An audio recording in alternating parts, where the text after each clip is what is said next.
voix comme ça, dans un film, documentaire, dessin animé, c'est un truc que j'adore faire. Ou alors même lire un livre devant un public, j'aime bien concentrer son travail uniquement sur la voix. Et puis voilà, c'est un film très particulier. La BBC, quand elle se met à filmer la nature, d'une manière générale, enfin les documentaires, on les connaît, les documentaires de la BBC, ce sont les plus grands champions du monde. Ça, c'était extraordinaire. Et puis là, ils ont mis au service du film une technologie particulière, c'est en 3D, c'est filmé avec des caméras très spécifiques.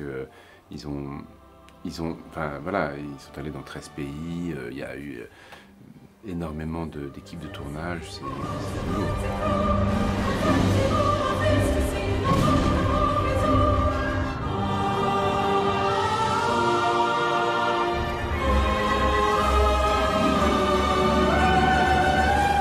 Heureusement, je ne me pose jamais la question de l'enjeu, de la pression, parce que sinon on ne ferait rien, on n'oserait pas sortir de chez soi. Je pense qu'on vous fait une proposition, vous y allez, vous le faites, et puis c'est après, quand on est éventuellement dans la salle avec le public, qu'on se rend compte que finalement il y a avec moi, il y a avec moi comme humain dans le film. C'est quand même avant tout du plaisir, parce qu'on est aussi presque le premier spectateur. Moi, quand je enregistre quelque chose comme ça, il faut imaginer que je suis seul, avec un micro, assis à une table, et que j'ai un écran énorme devant moi, et que voilà, je suis un spectateur très privilégié. On a l'impression que tout ça, c'est filmé pour moi, pour que je puisse placer cette voix.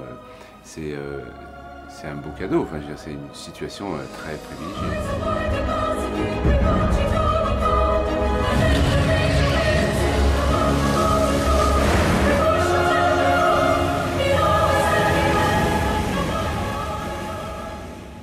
Je pense que dans la vie, la mission de l'homme, c'est de découvrir le plus possible la nature. Mais attention, parce que bien entendu, le mauvais côté de ça, c'est que on prend trop l'avion, et qu'en prenant trop l'avion, on abîme la nature. Donc en fait, je serais moi partisan des voyages, de l'observation à tout prix, en ayant une réflexion sur l'utilisation des carburants à tout prix. C'est-à-dire, est-ce que le voyage que je vais faire justifie véritablement cette empreinte carbone?